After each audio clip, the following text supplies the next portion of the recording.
El dólar es fuerte porque todo el mundo necesita dólares para comprar letras del tesoro para apuntalar los balances de un cuatrillón de derivados que nadie puede ver. Esto de la cadena de suministro, hice toda una investigación para el libro. Dices, bueno, vale, quiero una barra de pan. Sí, pero no hay pan en la estantería.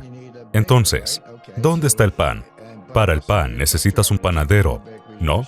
Vale, pero también necesitas un camionero para llevarlo de la panadería a la estantería. También necesitas un envoltorio. Tienes que poner algo de plástico, un papel alrededor o algo así. El panadero necesita un horno, ¿verdad? ¿De dónde viene el horno? ¿Y la electricidad para alimentar el horno? Necesitas algunos ingredientes. ¿Dónde está el trigo? Bueno, el trigo no viene del trigal. Primero va a un molino, se convierte en harina y demás. Pero el trigo se obtiene de un agricultor. ¿Cómo lo obtiene este? Bueno, necesita nitrógeno, ya sabes, fertilizantes para cultivar y combustible para el tractor que necesita y para arar el trigo, etc. El punto es, puedes segmentar una cadena de suministro y decir, bueno, ¿tengo que llegar desde el lector del banco a la tienda? Sí, eso es válido. Pero para cada paso en el camino, en primer lugar, la totalidad, lo que se llama la cadena de suministro extendida, es mucho más larga de lo que la gente piensa. Número 1. Número 2. Cada intersección de la cadena de suministro tiene su propia cadena de suministro de entradas y salidas para que puedan cumplir con su parte. Y eso es solo para una barra de pan. Cuanto más te metes en ello, tú estás familiarizado con esto, Robert, al haberlo estudiado. La cadena de suministro no es parte de la economía.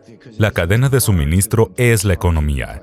Son tan amplias, tan extensas, y hay tantas partes móviles que se pueden modelar, teóricamente.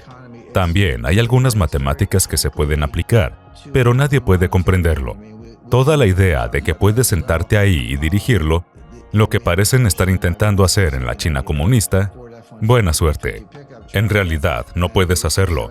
Todo lo que puedes hacer es facilitarlo, quitarte de en medio a veces y dejar de hacer estupideces, cosa que el gobierno hace muy bien, pero no puedes dirigirlo porque es demasiado complejo. Demasiado complejo. Así que eso es lo primero. Y luego, en términos de impacto a la economía, se vincula muy rápidamente con la economía monetaria. Podemos, claro, hablar de eso también. Tenemos inflación y todo el mundo la ve. Si tienes un Ford F-150, una camioneta, y solías llenar el tanque de gasolina por $75, ahora te cuesta $150. La demanda de la gasolina tiene una situación llamada inelástica, lo que significa que tienes que comprarla sin importar cuál sea su precio. No te gusta pagar el precio más alto. ¿Lo ves? Ves la inflación, pero tienes que comprarlo porque tienes un negocio que atender, recados que hacer o lo que sea.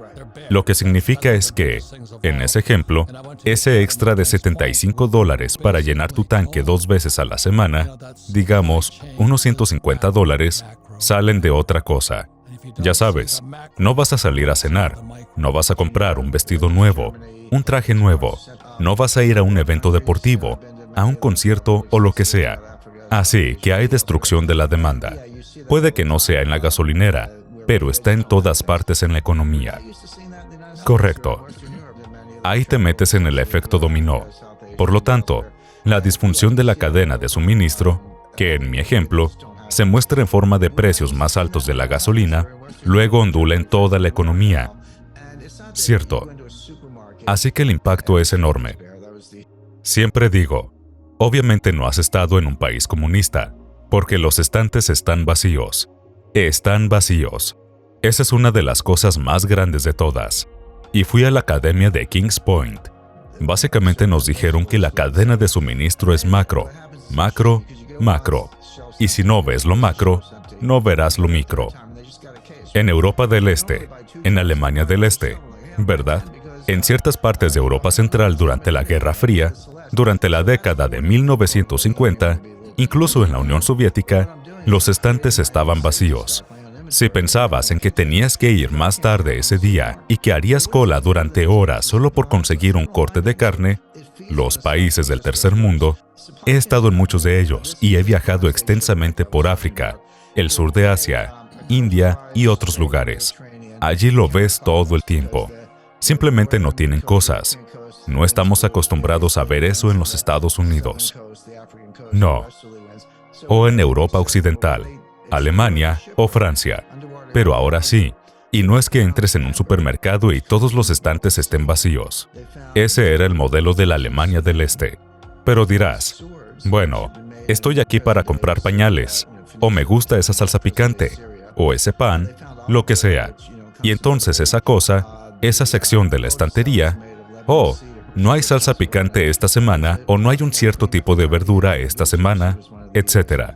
Y entonces lo que sucede es interesante, porque vas una vez, estantes vacíos, vas 2 veces, estantes vacíos, vas la tercera vez y ya empieza a parecer real, ¿verdad? Pero si normalmente compro 2 frascos, voy a comprar todo el estante. Estaría como, hey, voy a comprar 10 porque no sé cuándo va a venir de nuevo y quiero tener. Eso es acaparamiento. Puedes llamarlo acaparamiento si quieres ser un poco peyorativo al respecto. Pero lo que estoy haciendo es crear mi propio stock de seguridad, mi propio inventario en mi propia cocina, porque no puedo contar con el supermercado. Bueno, ¿qué le hace eso a la siguiente persona que busca la salsa picante? No la encuentran. Así que se alimenta de sí mismo y solo empeora. Las cadenas de suministro no son nuevas.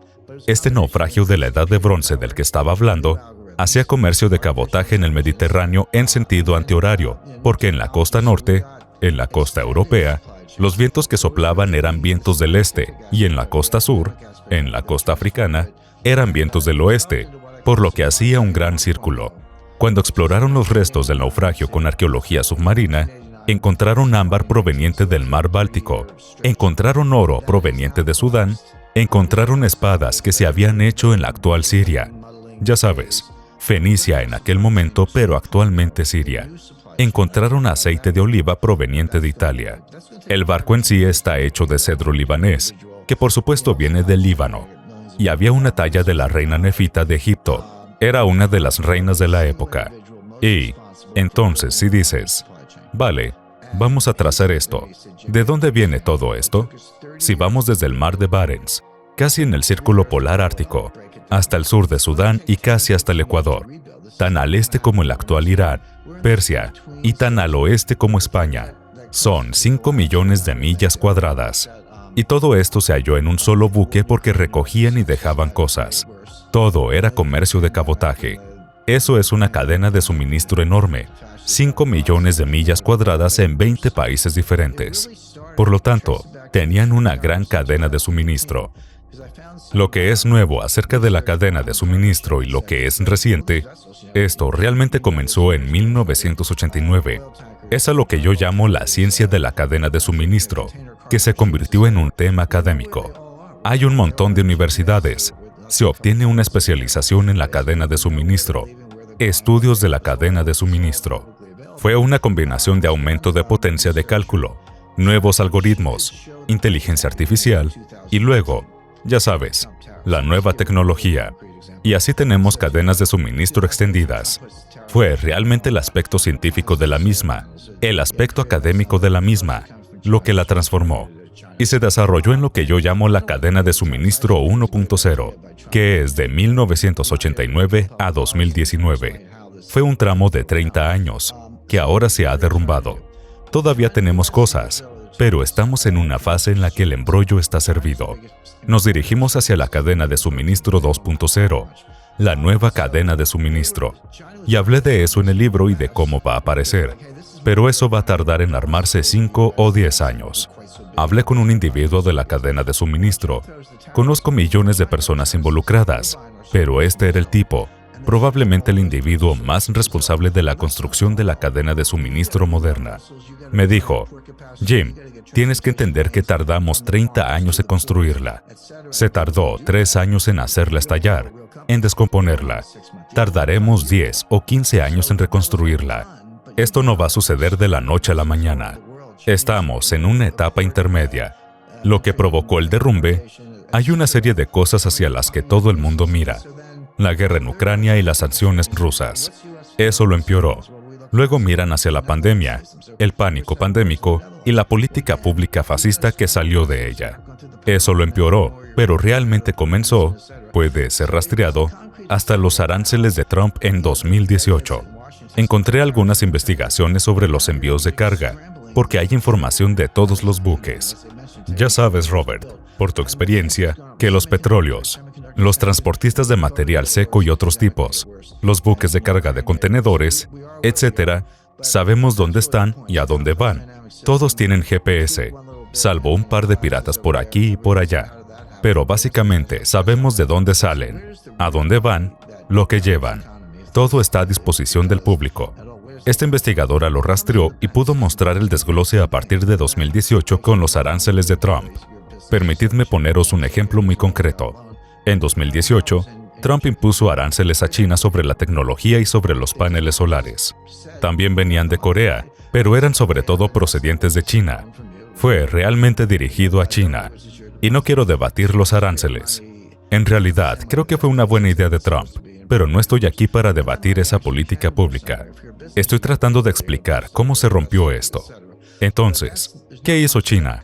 Bueno, Estados Unidos y Brasil son los dos mayores productores de soya. China es el mayor importador de soya porque necesitan la proteína y no tienen tanta. China compraba soya a Estados Unidos para equilibrar su balanza comercial. El déficit no será tan grande porque compraremos su soya. Bueno, cuando Trump lanzó los aranceles sobre China, China dijo, compraremos nuestra soya a Brasil, y cambiaron todas esas órdenes de compra a Brasil. Esto no se hace con una llamada telefónica. Es decir, tienes que redirigir los buques, tienes que ampliar tu escasa capacidad, tienes que conseguir carriles de transporte de los agricultores a los puertos, etc. Y la gente que hace eso son personas reales en empresas reales. No quieren un acuerdo de 6 meses, sino de 5 años. Entonces, cuando todo estaba hecho, se habían modificado los buques en todo el mundo. Se habían cambiado la entrada a puerto, el embarque, sobre una base de 5 años. Entonces, cuando China ya estaba recibiendo la soya, pensó, ¿qué está haciendo Estados Unidos con toda su soya? Nosotros miramos a nuestro alrededor. Dijimos, los Países Bajos la necesitan, así que la estamos enviando a los Países Bajos. Y de nuevo, tienes que modificar los buques porque ya no van por el Canal de Panamá, salen del puerto de Houston, etc. Este es un ejemplo concreto de cómo las cabezas huecas se sientan en Washington y dicen que hay que imponer aranceles a los chinos. Pero con ello, le estás dando la vuelta al comercio mundial que, como ya he mencionado, tardó en construirse 30 años. Y lo mismo está pasando con los semiconductores, con las sanciones a los semiconductores. Repito que el COVID lo empeoró, la pandemia lo empeoró, lo de Ucrania lo empeoró. Y así, estamos donde estamos. Pero ese es realmente el punto. Es un sistema dinámico complejo. Ajustas un poco aquí, y luego se derrumba de allí, y todo el mundo dice, ¿cómo sucedió eso? Bueno, la respuesta es que es así como sucede. Entonces, ¿dónde está el dinero real que impulsa la economía? Sí lo hay. Ya sabes, si es que lo hay, ¿de dónde viene? Viene de los bancos, porque los bancos pueden hacer lo mismo. Cuando el banco te hace un préstamo, ¿qué es lo que hacen? Si eres una empresa que acaba de crear una cuenta corriente, dicen, vale, aquí tienes un préstamo de $1 millón. Ponen el $1 millón en tu cuenta corriente. ¿De dónde viene ese dinero? Ellos simplemente te dijeron, tienes el dinero, ¿verdad? Y así adquieren un activo, que es un préstamo tuyo con un pagaré. Y tienen un pasivo, que es tu depósito. Los bancos crean dinero de la misma manera en que lo hace la Reserva Federal, excepto que se supone que es el comercio privado. Ese dinero realmente puede ir a alguna parte. Si eres una empresa, tienes una nómina, tienes que comprar cosas o invertir cosas, etc. Pero no hay mucho de eso. La velocidad es muy baja. La rotación del dinero es baja. El M1, M2, hay diferentes formas de dinero. Me encanta el hecho de que la Fed tenga M0, M1 y M2. Demuestra que ni siquiera saben lo que es el dinero, porque tienen 3 sabores diferentes. Pero el punto es que realmente no ha ido a ninguna parte. Ahora, aquí está la clave. Hay 9 billones de dólares en el balance general, tal vez 5 o 6 billones hoy. Es mucho dinero. El valor teórico de los derivados fuera del balance de los bancos es de 1 cuatrillón. Para los oyentes que no hayan oído la palabra cuatrillón antes, 1 cuatrillón son 1000 billones. 32 ceros o algo así. He perdido la cuenta, pero 1 cuatrillón es 1000 trillones. Los 9 billones de la Fed le quedan muy lejos. Si tienes que apoyar 1000 trillones de dólares en derivados, ¿cómo funciona eso? Bueno, la respuesta es, con lo que en su mayoría hacen los bancos fuera de balance. Swaps, swaptions, otros futuros y demás. No tenemos que pasar por toda la letanía de nombres, ya sea entre sí, porque son empresas comerciales o con fondos de cobertura que los quieren para la especulación o la cobertura, o con fondos soberanos u otras instituciones. Hay toda una red de participantes, pero son los grandes.